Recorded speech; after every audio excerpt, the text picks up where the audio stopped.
Welcome to LaughNapkin. I want to take a second and thank you for taking your time to listen to me read these crazy stories.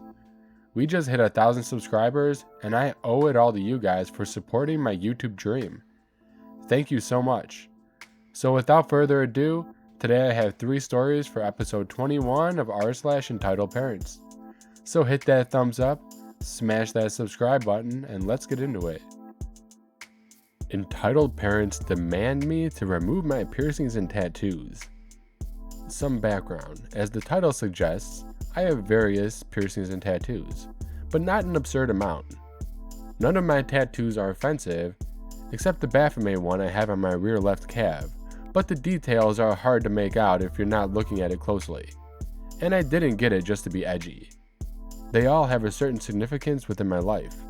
Last weekend, we had a gap in the horrible weather, and it was a beautiful warm day, so I decided to take advantage of it and hit the bike trails in some nearby woods.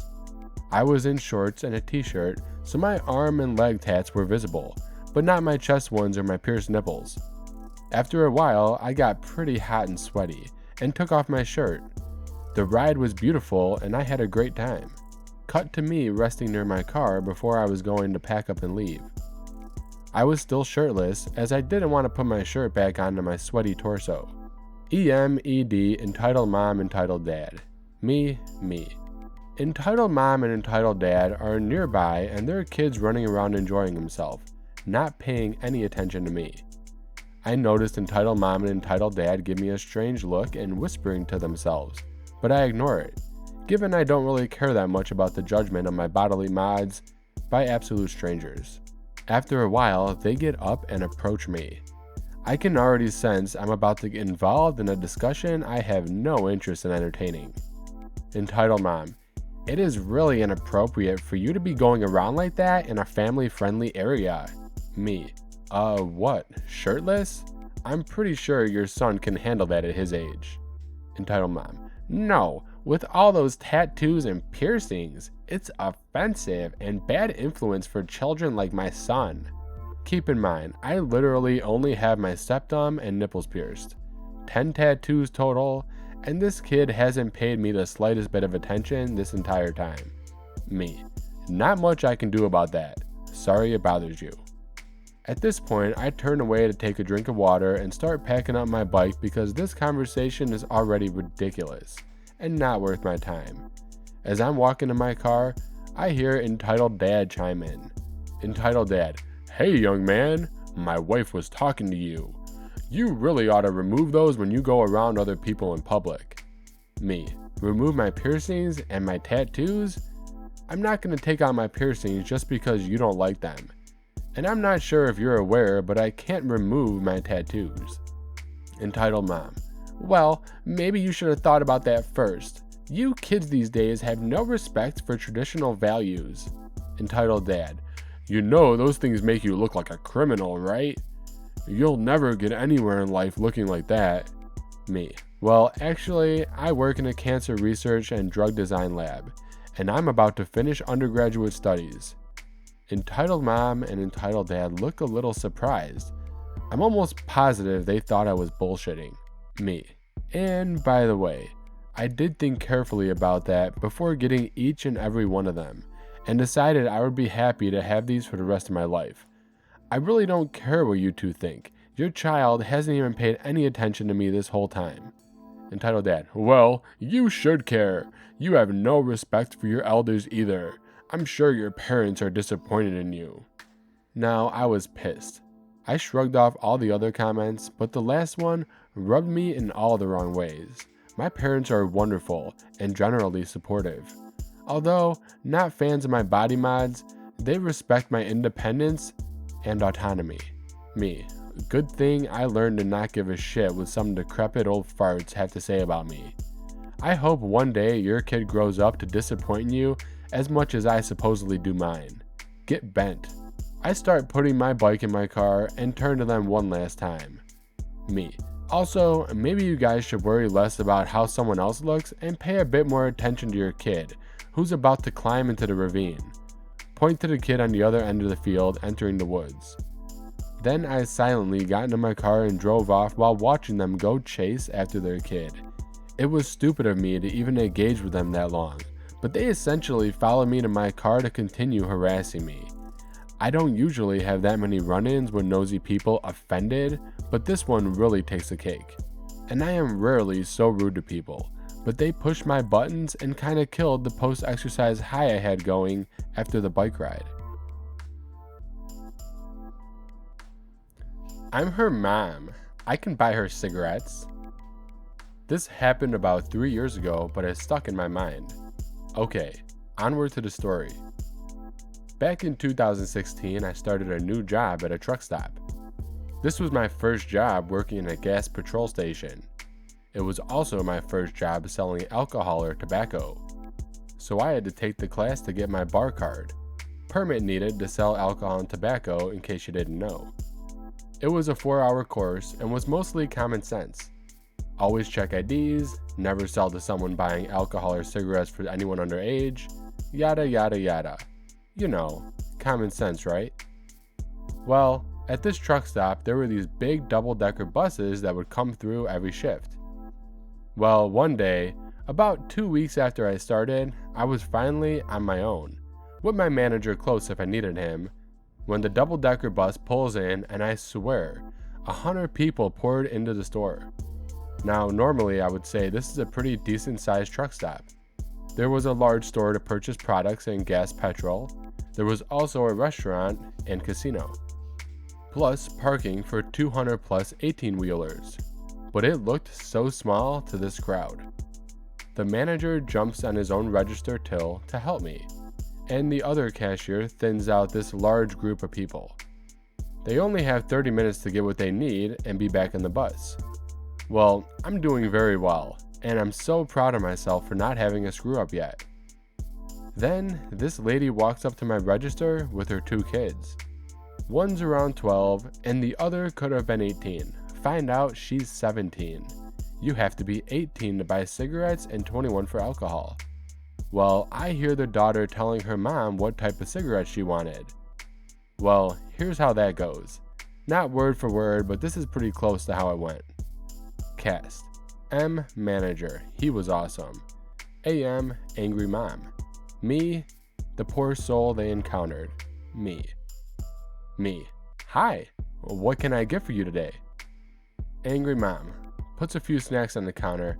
I need these, and I need a pack of brand cigarettes. Me. Yes, ma'am. I just need to see her ID, please.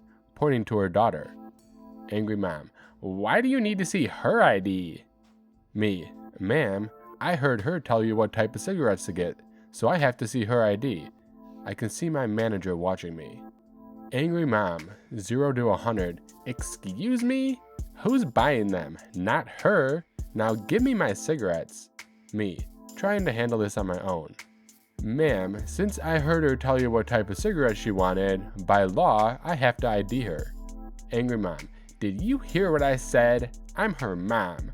I'm buying them. Sell me the freaking cigarettes, while slamming her fist down on the counter.